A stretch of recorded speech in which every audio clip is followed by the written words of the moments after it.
Hello friends, स्वागत है आपका अनुपम कहानियाँ में। अगर आपको ये कहानी पसंद आती है तो चैनल को सब्सक्राइब और वीडियो को लाइक करना ना भूलें। आज की कहानी का शीर्षक है हाजिर जवाब मुल्ला। आइए शुरू करते हैं। एक बार की बात है, बादशाह तैमूरलंग के दरबार में 3 विद्वान पधारे। उन विद्वानों को अपनी बुद्धिमत्ता पर बड़ा घमंड था। बादशाह विद्वानों का बहुत सम्मान करते थे। उन्होंने इन तीनों विद्वानों का भी आदर सत्कार किया। एक विद्वान ने अहंकार में तैमूरलंग से कहा, जहाँपनाह, क्या आपके राज्य में कोई ऐसा विद्वान है जो हमसे शास्त्रार्थ करने की योग्यता रखता हो? हम उससे शास्त्रार्थ करने के इच्छुक हैं। तैमूरलंग को उन विद्वानों का अहंकार देखकर मन ही मन बहुत क्रोध आया, लेकिन वे सोचने लगे, घर आए मेहमान का अनादर करना उचित नहीं है। वे नम्रतापूर्वक बोले, जनाब, हमारे शहर में एक विद्वान है, मुल्ला नसरुद्दीन। वही आपसे शास्त्रार्थ करेंगे। वैसे वे मामूली विद्वान हैं, परंतु आपकी जिद है यहाँ के किसी विद्वान से शास्त्रार्थ करें, इसीलिए उनका नाम याद आ गया।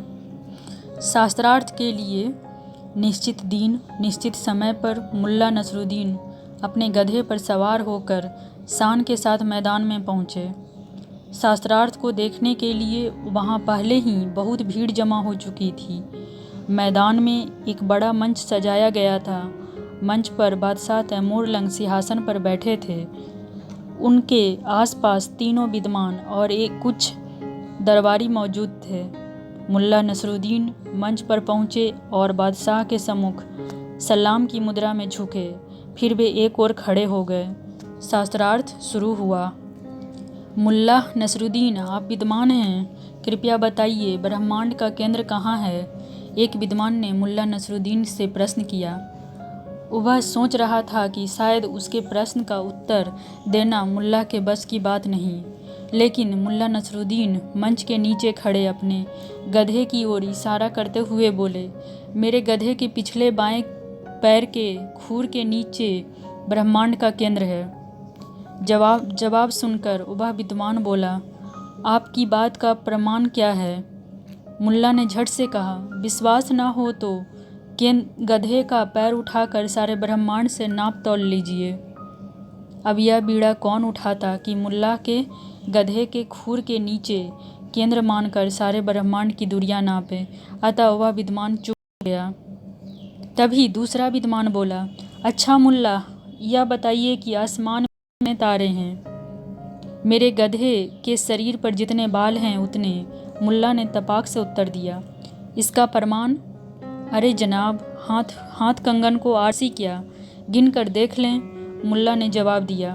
दूसरा विद्वान भी चुप हो गया। अब तीसरे विद्वान ने सोच समझकर एक शरारती सा प्रश्न किया, जनाब मुल्ला, आपकी बातों से ऐसा लगता है कि आपको अपने गधे के बारे में गहरी जानकारी है। तो फिर यह तो आप बता ही सकते हैं कि आपके गधे की पूंछ में कितने बाल हैं? जरूर बता सकता हूँ जनाब। मेरे गधे की पूंछ में उतने ही बाल हैं जितने आपकी दाढ़ी में हैं, दाढ़ी के बाल हैं।